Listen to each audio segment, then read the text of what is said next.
You are listening to the Park Flyer Podcast, where we discuss our RC adventures.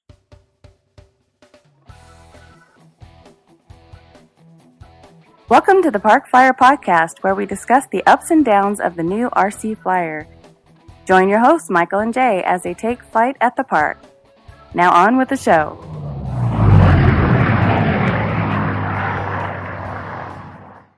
Hey everybody, welcome to the Park Flyer Podcast. I'm Michael from Arizona. With me always are my good friends. Jay from the hills of Texas. And Shannon G. and Mesa AZ. And we are so happy to have you here. We always enjoy having our listeners with us. And it's just a quick share and subscribe. That'll help us out. It helps our channel grow. And, constantly we're looking for, comments on our YouTube channel. So join us on our YouTube channel at theparkflyerpodcast.com. Our YouTube, I guess it's a Park Flyer Podcast. And we love to hear from our listeners. It's always exciting. This week, we're going to kind of go over a little bit. AZ Mike has been up in Dallas, and he's been flying his little fingers off at a new field by his house. Don't you mean AK Mike? What did I say, AZ Mike? Yeah. Oh, that's me. No, I haven't been flying my fingers out. That's, AK Mike. Yes, you are correct. AK Mike up in Dallas. I'm speaking still in in third Phoenix. person again. Oh, no. I am, yep. I know, right? Anyway, I don't know. My head's not with us today for some reason. But anyway, AK Mike has been flying his little fingers off in Dallas and got a chance to kind of come south and visit Jay. Sure did. And so, so we were excited to kind of hear a field report from you guys. You guys got to meet up and go fly. And some interesting things happen, or what was going on down there? Yeah, so this trip, Mike called me up and said that he had a test that he was going to do. One of the things that he said that he paramotors a lot, right? And he was given a paramotor wing. And so he brought down this older paramotor wing, and I was like, okay, so you got this wing, what are you going to do with it? And he goes, I'm going to make a paramotor out of it. And I go, but it's already a paramotor. How are you going to make a paramotor out of a paramotor wing? And he goes, I'm going to cut up or disassemble the wing. The wing's, it's not good enough to fly a real human being with, but you have all the materials. And he had downloaded plans and everything for, making a miniature or a model of a paramotor. So he brought it over to the house, and I happen to have a few sewing machines that we're not using anymore. Right. So we ended up giving him one. And then my wife broke out some gear because I told him, well, if you're gonna do this, you might as well start on the wing while you're here, and my wife can kind of give you some OJT on the job training, while you're here. So we were sitting there looking at how we're going to take this thing apart. And my wife goes, I was like, oh, we'll grab a X-Acto knife and we'll rip the seams out or cut them out or whatever. And my wife goes, they got a tool for that, and I'm like an X-Acto knife, and she goes, no, it's it's a seam ripper or whatever. Yeah. And it's I don't know, it kind of looks like a harpoon. Type of thing is the way a I little can ball describe on the it. end of it. Yeah, it's got little like a little parts, ball right? that gets underneath the thread and pulls it into the middle, and that's where the middle part's sharp. So you really, unlike this, if you're not paying attention or careful, you would tend to cut through the material and right up the material and leave the seam, right? Right. So with that thing, it lets you zip right up the thread and rip that seam out without destroying the material. It minimizes making mistakes. So anyway, my wife gave us, like I said, OJT on that, and Mike and I, we got rid of a panel or two and got it apart, and then we decided to do something else. He came down and gave me this right back here. If you can't see this thing right here, that's my laser, and he was going to help me, get it working. Right. Well, I bought it used. It needed some TLC, and I wasn't exactly sure how to put it together, and so I was like, I might need, another adult to kind of Do you think we plug this in here? Do you think this goes like Adult that? supervision required. Well, I wasn't going to say adult because it's Come on, kids, don't play with lasers. It's like AK Mike. I wasn't going to say adult, right? With the two of us get together, but I was like, okay, well, It never works out. If the two of us bouncing ideas, or hey, do you think that's safe? Oh, I don't know. Sure. Get it closer to your eye. No, so Right. Anyway, we ended up getting it. We got it going, yay! And then we discovered that we were having a problem as we were tweaking this thing around. That we got it to laze, and we're making like simple patterns and stuff. And then then we're like, hey, let's cut some cardboard out. And so we're trying to cut the cardboard out, and then 1 minute it wasn't working, and the next thing you know, poof, we're lighting the cardboard on fire, and we're shooting right through it. Trying to burn the house down. Trying to burn the house down. And so anyway, we're just wondering what the heck's going on with this thing, and Mike, Mike's kind of bringing up a theory. I was bringing up a theory, and then we're like, maybe the tube's bad. And I was like, yeah, because the guy didn't exactly turn this thing on and show me how it worked or nothing, and I didn't know enough about a laser to say, is it a good tube? How long have you used the tube? Have you abused the tube? Right. And so we were kind of watching this video, and if you turn the laser on, and you pulse the laser, and there's a protective door that goes on there. But if you lift the door up and look at the tube, you can't look at the front of it. That's bad. You got to have laser glasses for that. But if you look at the tube, you'll see this like fluorescent glow that'll go through it, and it'll be this the gas that's in there will getting energized. And Right. so as we're looking through there, we noticed as it got down to the end where it goes through the lens, it started shooting off. It's doing all this weird patterns. You remember the the science fiction shows where they have that thing where the electricity would go up the Oh yeah, those are Tesla coils. Tesla coil. Tesla coils, Mhm. right? So it was doing that Yeah. in the tube, and we're like, well, that's kind of hard to focus that beam if the things are going at the end of Right. the tube, not going through the lens. So we kind of figured out that the tube in order to get the tube to fire, like we had to turn it down way low, and it Right. wouldn't mark anything, and then we turned it up, and then it would laze through the metal, through the door. And so we figured out that we had to overdrive the tube in order to get it to fire. Oh Which, yeah, that's which a bad isn't tube good. right there. That was a bad tube. So anyway, Yeah. I ordered this new tube, and I haven't turned it on yet, but I think it's going to work a lot better. But anyway, that was one of the. So we were working on that. We were working on his paramotor RC model. And then we were trying to decide which pod he was going to use, so we were looking over things like that. And then we're talking 3D printing stuff, which pod he was, he wanted to attempt to do. So that was kind of interesting. That was fun. And then of course we actually got to fly. Yeah. He brought down a couple of planes, and of course he also has the UMX Crescendo model. And we went out there, and man, that little plane is a ball, especially with two guys flying. They're each of their own planes, and we were catching thermals and flying with the buzzards, and that was a lot of fun. We had buzzards coming over, and we were jetting around with them, and that was a lot. Yeah, we had a really good time. Now, he also brought out what he calls the Orange Bomber, which was his birthday gift, and it's basically a Polaris clone, but it's in neon orange. And I was like, oh, this will be great because Mike won't be able to lose this plane or have a problem like, oh, where'd he go? I can't see it, or. Well, did you put any markings on it? Yes, I put a piece of tape right here, on the tail. On the top. Yeah, on the top. What? Where I What, could see it. That's where you put the tape? No, I didn't say tape as in plural. No, a piece of tape. Dink. I was like, was there a tape shortage? So anyway. The tape short. Hobby Lobby was out. They were out. So anyway, we got out there, and I'm thinking, oh man, you won't be able to.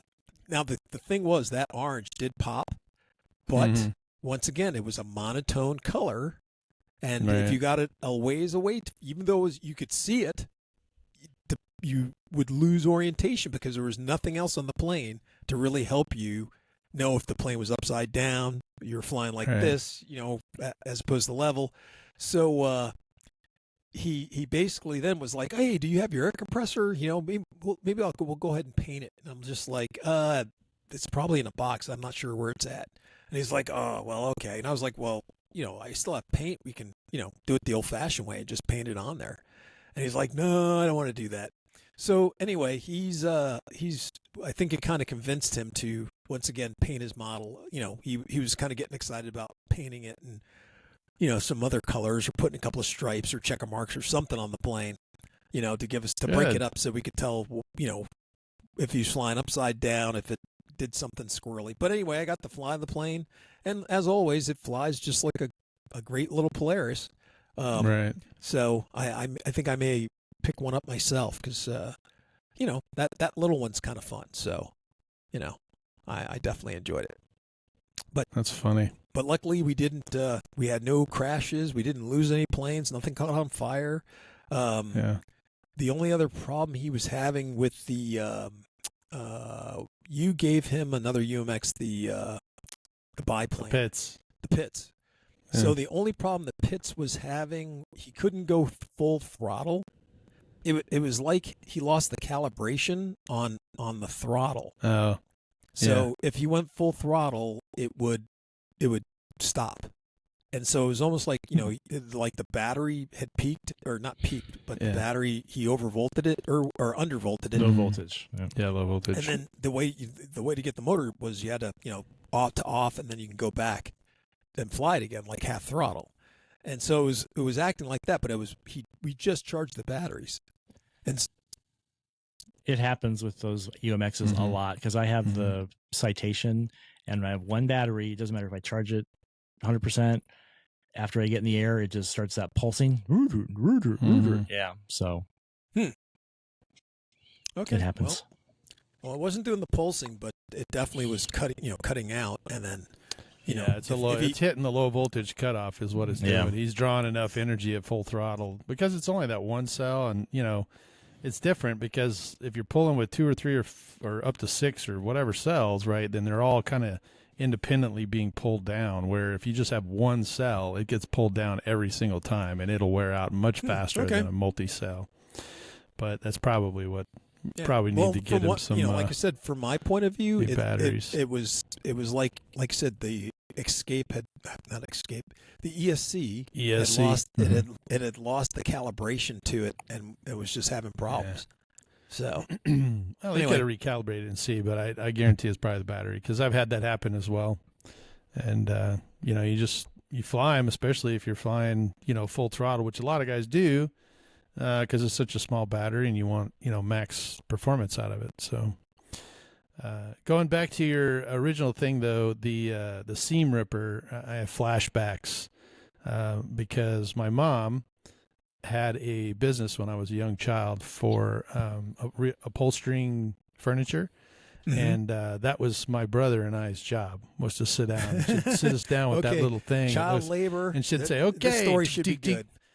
Yeah, you know what? It was back in the 60s, so what can I say? It really didn't have child labor laws back then, I don't think. But yeah, my brother and I would have to go in there, on a couch or recliners or whatever she was upholstering, would have to take all the old fabric off. And so he and I would be in there like click, click, click, click.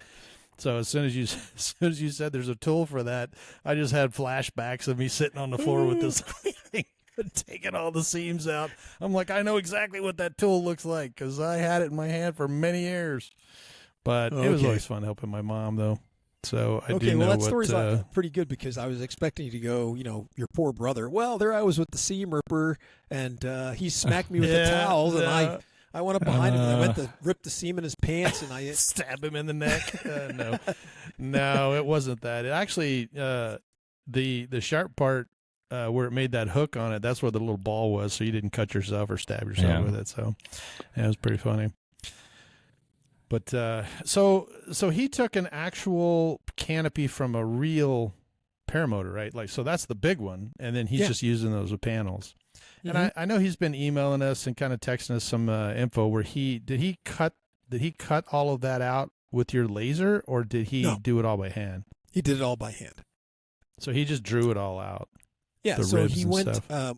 He was talking to me about it, and I said, "Well, when I was doing a lot of Blue Core models, and you can get the PDF Right. for it, and I go, Yeah. well, run down to down to Kinko's or whatever, and tell them you want a full size plan. Don't print Right. out the print because they're pretty big, the panels. Yeah. Because Right. at first, I'm thinking this thing was only going to be, I don't know, like maybe 3 feet across or a meter across, and he's building he's building a quarter, like I would say almost a quarter scale.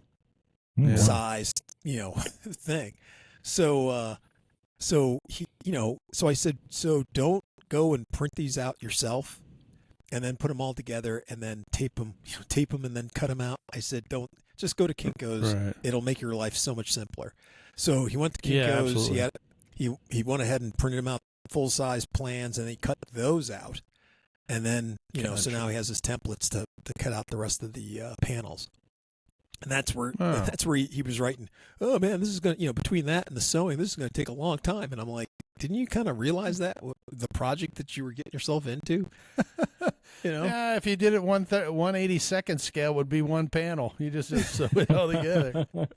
Just cut out one panel and hang it on there and be like, I'm done. But that's exciting. And, when he gets finished, I'm sure it'll be awesome. Have a little jetpack or whatever in the back or the weed eater motor, whatever that is he's going to do it. How do you launch something like that? Well, Do okay, you know, so Shannon? I do, because Bob Ruff's got a couple of those little paramotor gliders Right. thing, and he powers it up and he kind of like flings it, and then it'll like the air gets caught in the foil, and then it kind of and finally just starts to float with the power and get gets the momentum going and the lift, and but it's not an exact science, so I don't know how the real guys I see they kind of do, like they kind of take a run at it, doesn't it seem like? Yeah. you can hold it. The way I've seen most guys do stuff like that is they'll hold it like above their head a little bit, and not like they launch it like a regular plane, but they'll have the canopy sitting below them, and it's almost like they kind of do a circular motion to kind of get it inflated. They start to, that like makes you sense. said, kind of bring it up over their head like they're throwing a baseball. And when they Right. do that, the canopy inflates, and as it inflates, now here's the tricky part. So as the canopy inflates, you got your hand on your transmitter, and you're slowly advancing the throttle to about not full power, and those models, disaster. So it's like you get it up to half, and then you launch it, and then as the plane, just so when you let go, it's like level, and it'll fly level for a while, getting speed. Once it gets up to speed, then you slowly raise the throttle, and then you can climb out. But you don't go full throttle and then do the overhand maneuver. It's just too much. That it'll go up. It'll like jet up and stall. Will it cartwheel, like do a little somersault kind of thing? No, it does. It doesn't have that much. Well, I mean, if I owned one, I'd put a Hemi in it, and I want power. But anyway, More power. but He I'm puts just a thinking, 6-cylinder. Hey, I got this one. I need some help lifting it though. so it also Chainsaw depends. motor on the back. It kind of depends on the style that you're doing. If you're doing like a cart, you can actually put the canopy up, and I forgot what they call them. In the cells, they have a rigid material that keeps the cells open, and you can kind of sit them up. You can make it sit up. So you open up your canopy behind your cart. Yeah, like you said. And the cart will accelerate into the wind, and it'll pull it up, and then you can take off like a plane, But that's still, like you said, it's not an exact science. It's it's a little juke and a little whatever to get it all, everything to happen right at the same time. So I think the hand launch is the easiest or most successful way to launch those things. Does it have a cage on the back of the propeller like a real one though? Because I can only imagine if that thing doesn't have one and you're flinging it over. How come there's not like a bunch of amputee dudes out there trying to fly these things around? Yeah, I don't know. That propeller, it's like you're missing your whole. Can you help me launch this? I built a special rig just to launch it with my arm. Because if he's going to build a quarter scale, that's going to be 10-inch, 12-inch, 15-inch propeller. Yeah, it's not going to be small. It's going to take I think 5,000 or higher battery and 4-cell for this thing for Nice. taking off and stuff. So Yeah. but like I said, it depends. I'm pretty sure the type of canopy, or not canopy, the kind of what do you want to call it? A capsule that's going to hold all that stuff. He's kind of getting one that's more of a skidder. There's no wheels on it. It's not like a cart. It's more of just the shell. Has skids on it at the bottom. Yeah. I think that's the way he's going with that. Cool. It's like Christmas Vacation where the guy puts the oil on the bottom of the sled, and it's kind of one of those. It's just something like that. Slick. Well, I hope he can bring it to AEF. That's what I'm hoping for. that'd be cool. Yep. Hopefully, I know he's been sending us text messages with photos that he's working. I mean, it's coming along really nicely. So I'm sure. Now, I know that you and I were talking not too long ago, and there were a few years back when I was, out at the Sun Valley. I was flying pretty much daily, and I went down to visit Jay, and he was like, "Oh my gosh, your skill levels is like, tremendously different than what it used to be when the last time he and I flew." And I think you were saying something like that about Mike too, that his confidence has gone up, and because when he first got that orange, the bomber, we bought him a gift, and he flew it and was like, "Oh, this sucks," and then he flew the other one and lost it in the tree. And I think he was a little discouraged, but it sounds to me like he's found this place and he's out there flying pretty regular. And I you talked were to him saying this his morning, confidence. and he was going to the field. He's been, anytime if I reply to him or send him something early in the morning, he'll call me up, and I'm like, "Are you driving?" He's like, "Yeah, I'm heading out to the field." So that's awesome. So normally when he used to do that, he would be doing the paramoting thing, but he had hurt his back, so he's kind of taking a little hiatus from doing the paramotoring until his back is A-okay, and he's been just flying. He's been flying every morning, And definitely his skills. He definitely had more confidence when he came down this time. Oh, good. So good. Cause we like to hear that. Yeah. Oh yeah, definitely. Because like I said, the last time makes it more fun.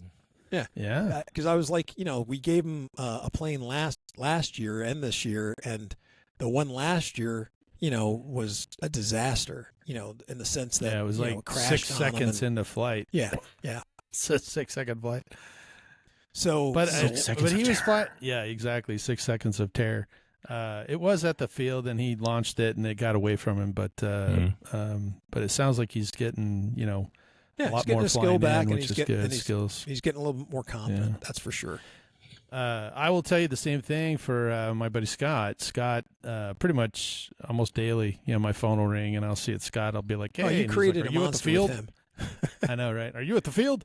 I'm like, "No, I'm sitting in my office." He's I got to go to work. Get to the field. You got, right? And he goes, "No, get to the field. That's where I'm at." I'm like, "Holy smokes, dude!" But he called me yesterday. He was headed out to the turbine field to kind of check it out, get ready for that. So he's super excited. He bought a 33 Shooting Star. I think he bought one of those. And then he's been flying it around. And then he just bought another EDF. Matter of fact, he called me because he was trying to program it and couldn't find where the flaps were. And so he's like, "The flaps are working, but I want to do the elevator mix." He was trying to do that in his IX6 or DX6 or whatever it is. And so I had to have him go in there and change the, for the flap setting on it. But I was like, "I thought you had I thought you had the Shooting Star all set up." And he's like, "Oh, this is an F-18. So he's already bought a Heat-Flight F-18. I was like, "Where'd you get that?" He's like, "Yeah, man, I just bought another one." I'm like, "Okay, no problem." So he's out there and getting a lot more confident. I know, right? He's getting a lot more confident flying it. So I told him, I was like, "Well, I'm waiting for my turbine to come back for this L-39 behind me, and then we'll get him on the sticks for the turbine version, and hopefully get him his turbine waiver sometime soon." So he's all excited about that. But it's been great to hear from these guys. It gives us a lot of topics for our podcast. So yeah, if you're out there at the field flying, send us a message on our YouTube page and make a comment and let us know, or send us a photo of what you're flying. And we love to hear guys out there and, kind of putting things together and getting it going. Speaking of new airplanes and getting new airplanes, there's a swap meet coming up at the end of this month for your club. I think we mentioned it before. So we have our annual auction. We used to have a fall and a spring. Now we just have a fall auction, and we've been having it pretty much on the same weekend for as long as you remember, the first weekend of November for like 30 years at least. We had to postpone it and move it because of COVID. We put it in January one year, but but we're back, right. And we're back. It's both an auction, actual auction, and then guys can buy a table and sell things. And how it kind of works is anything you want to sell that you want to get over $50 worth for it goes in the auction. Anything less than 50, if you got a bunch of servos or motors, batteries, and just whatever you get, you can get a table, and some guys will split a table, put half on one side, half on the other, or whatever, and then you can sell it. You just can't sell anything more than $50 per item. On that. So it's just kind of a way to keep it separate. So if you got a bigger item, you can put a reserve, or you can do it no reserve. Sometimes we get a lot of donations. We actually have a lot of very nice planes that people will donate because that money just goes straight to the club. Right.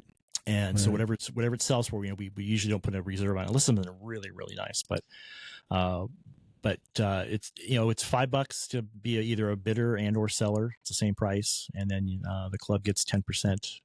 Of whatever it sells for, and that's one of our money makers, and I think it's more than fair, and I think it's a lot of fun. It has ebbs and flows as far as the size. We actually had one year where it's pretty much known it's an RC related auction, and this guy brought out like all this computer stuff. And he tried to say, well, you can use this stuff for RC. It's like, no. He had like all these old ancient CRT monitors and, racks and, the power supplies. Okay, maybe the power supplies for chargers, stuff like that. But it was just the way it was presented. It was like, no, he brought so much of it. It's like, and, he was a club member, which was, it was like, okay, great. But I can't, then he wanted help setting it up, and then he wanted help because none of it sold. Like, right. It was ancient stuff. Yeah, just go figure. And so that was a long time ago, but it's a lot of fun. Matt Ventura, good friend of the show, he's been putting it on for years, and I think he's actually going to step down after this year. So I don't know who's going to run it. It's just like all the things with our club, it's a labor of love. But and I've I sell things. Usually I'll get a few planes. I'm done with this plane, or, maybe I'll let that one go, see what happens. Cause then, you can, my goal usually is I'll sell a plane, or two at the auction. Then maybe there's something I want to buy, and I won't kind of go over what I sell. So hopefully I sell stuff before whatever comes up to auction. But we've seen some really cool stuff come through and really good deals. And it's just a great weekend. We get people from all over the valley. We get people from other states that'll come in for the auction sometimes. So it just depends what's going on. There's a lot going on that weekend here in the valley already, RC wise. But we're still having it. We've been in the same time slot for quite a long time. So we're happy with it, and excited. We'll see how it goes this year. All right. And you told me that it was November 2nd. Saturday, November 2nd. Okay. We start registration. I think it's 7:30. I usually start the auction about 8:30. And depending on how many aircraft, we're usually, radios, engines, whatever it is, we're usually out of there, back to flying by noon. So it's you only lose half the day, and hopefully it'll still have cooled down by then. It's a little cooler today. I don't know what the heck is happening. Yeah, welcome to Arizona. I know. It never goes below 100. So it's unseasonably warm this year. Yeah. So that's terrible. But so excited about that. It's always good. It's always a good time. Well, good. The Swapmeet Fun Fly, and if you're in town in Mesa, Arizona, you're welcome to reach out to Shannon and get the directions from him. And all the information's on our club website too. So there you go. Go to the club website there. And Facebook page. And actually, the Facebook page. One of our club members, he found this really cool graphic. I don't know if he made it or bought it, but it's like an actual an airplane auction, like inside, like there's holding planes up. It's cool. Oh, no kidding. So it was a cool little graphic that he found for that. It's like, wow, that's pretty neat. Yeah, it's always kind of cool to find stuff like that and then be able to use it to promote your product or your event, whatever that is. Well, unfortunately, fellas, we are out of time. It is always a pleasure to have you guys on the podcast, and thank you so much if you're listening for us or listening with us, and give us that thumbs up, like, subscribe, send us out over the YouTubes, and promote us if you would. That'll help us our channel grow. And yeah, reach out to us. We love the comments. I think Barrett's commented a couple times, so it's always fun to see his. And there was a guy from Colorado who made some comments. So we're getting out there. We're getting those. We like it. We respond as quick as we can, and it usually comes to my cell phone, so I can usually jump on there. But if I'm on a trip, it's hard to text while I'm doing my job. So I'm not allowed to do that, really. No, you just fly with your feet, right? Just text flying with your feet. Yeah, something like that. It's all automatic. It's a big button. I just push it. Yeah. Nobody can see out there. We know what you're doing. You seen that old picture? It's like, 727 cockpit. It's like dials and gauges and buttons. I've been in Airbus, one of those. Yeah. Airbus 320 says go. Yeah, just with the TV screen. Hey, on a quick note before we go, I will tell you that it was my pleasure several weeks ago. The airlines, especially the one I work for, we do honor flights, which are DC-based, Washington, D.C. Veteran flights where a sponsor will get, the plane, they'll bring them in. It was the Louisville, Kentucky chapter for the Veterans of America, and they chartered the airplane and went up to D.C., and I was able to fly them all home. So that's awesome. We had 3 World War II vets, all of them over the age of 96. One of them was 99 years old. He was a funny little guy, still had his wits about him, and very sharp. He kind of, I told him I was, the captain on the flight, and he he kind of had a few choice words, Well, you better get us there in one piece, And then we had a lot of, I think we had 6 Korean War vets, and then the rest were all Vietnam vets. So it was a great pleasure. I was able to talk to a lot of them, and they were just super excited to have us. So I've only done about 5 of those in my career, and it's always exciting for me. And they usually give me these little challenge coins, so it's kind of cool to be able to do that. So yeah, I was happy for that. But it's kind of neat, just worth a mention since. Sweet. I was able to do it. But anyway, we appreciate you listening. I'm Michael from Arizona. I'm Jay from the hills of Texas. And Shannon G in Mesa AZ. And we'll see you in 2 weeks. Let's fly. You have been listening to the Park Flyer Podcast. Thank you for joining us, and we look forward to your next visit. Please give our show a star rating and review, and feel free to email us your questions, topics, or suggestions to parkflyerpodcast@gmail.com.